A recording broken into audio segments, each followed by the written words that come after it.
welcome back to another episode of StichMethod. Today we're going to keep it light, we're going to keep it easy, and we're going to get you to sound really, really good with like a minimal amount of information. And so how do we do this? Well, about 3 years ago, I introduced something called the Major NeverLost Pentatonic. It was a linear pentatonic that connects all of your major pentatonic boxes in a linear fashion. It'll be linked below. We're going to use that, and we're going to use a pretty standard jam for a backing track. So really quickly, let's talk about the backing track first. Very simple. D,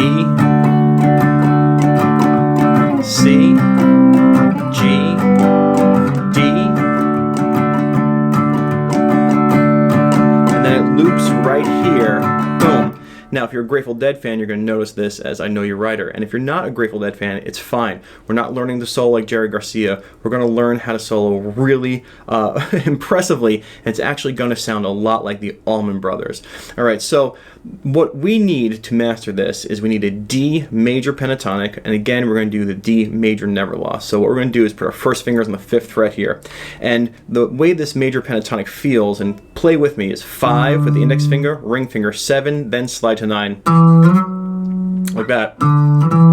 There we go. Then 7th fret of the D index finger, 9th fret of the D ring finger. Then you end back on your root note here, 7th fret G. So your first little NeverLost box. Alright, now we're on the root note again. The pattern repeats. Index on the ring finger, index on the root, ring finger, 2 frets up, slides 2 frets. Now, we would have put our first finger on that 9th fret, but it's the B string, so you got to come up to the 10th fret. And it's 10, 12, and then E string 10. So the first 2 legs.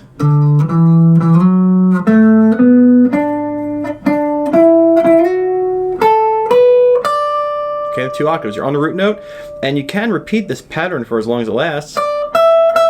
And there we go, we're out of room. So you want to practice.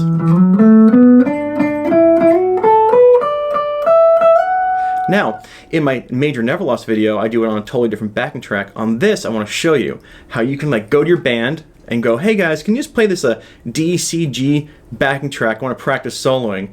And then what you're going to do is play this. Now I'm going to give you an example. I'm just going to turn on some distortion. I'm going to hit the backing track, and you're going to hear it sounds very much like the Allman Brothers, and it gives you this really cool sound, and I'm just going to kind of haphazardly play. So let's see what we can do.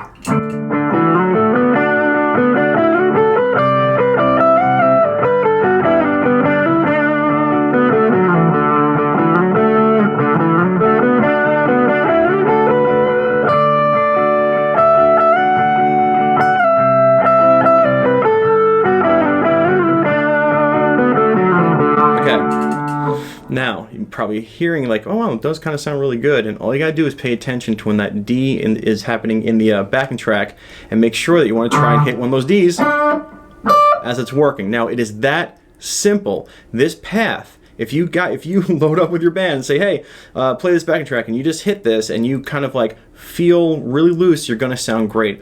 But that's not what this video is all about. I'm gonna show you a couple things. You know, this NeverLost pentatonic is really easy to play once you get your hang of it.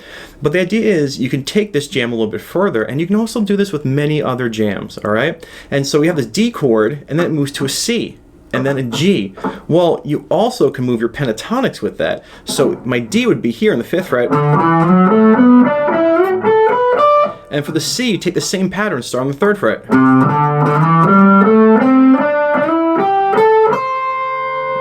And on the G, you do the same thing. But every time you get to the B string, you have to go jump up a fret. So you have all these major NeverLost pentatonics everywhere. And listen to what happens. Now, all I'm going to do is focus this guy on the root note for the D, this guy on the C, and this guy on the G. And listen to what happens.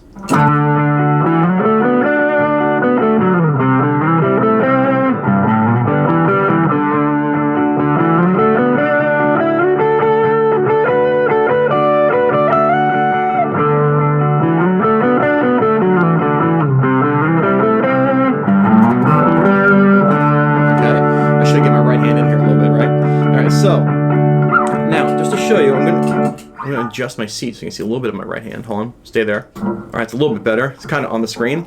So now, what you can do here is realize this. This is the most important like feature of this lesson. If you can find any root note, any D, C, or G, right? You have your D here, D here, D here. You know, you had your C here, but why not like pick your C here? Now remember, you gotta get to that B string. There's a C major never lost. A G here. And so you don't have to, you know, doom. You can do something like this. As long as you can find any C or any G or any D, you can come off of, let's see, there's a C here. And so as long as you can see these guys, it's going to sound great.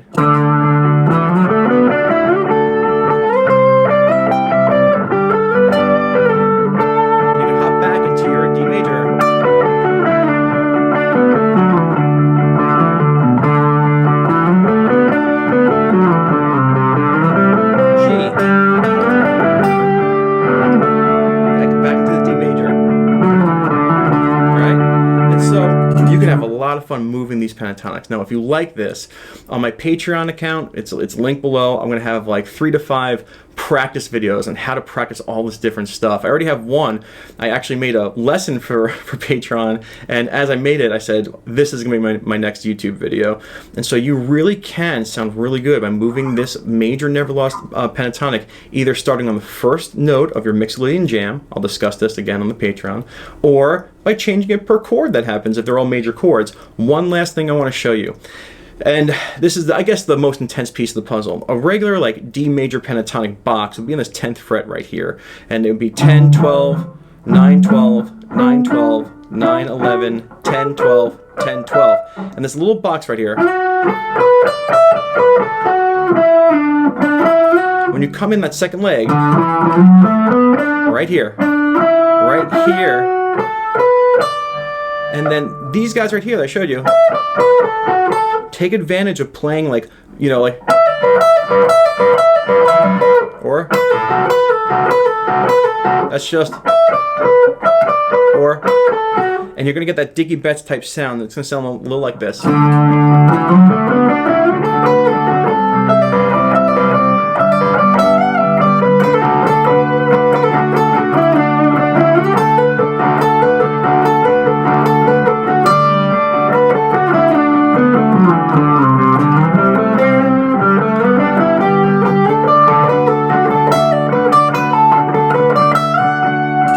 Idea. So go instantly, sound good right now, lay down that backing track, practice your major never lost pentatonics. And if you want to learn more, learn how to practice, visit my Patreon account, link below. Hope you enjoyed this. Rock and roll. Bye-bye.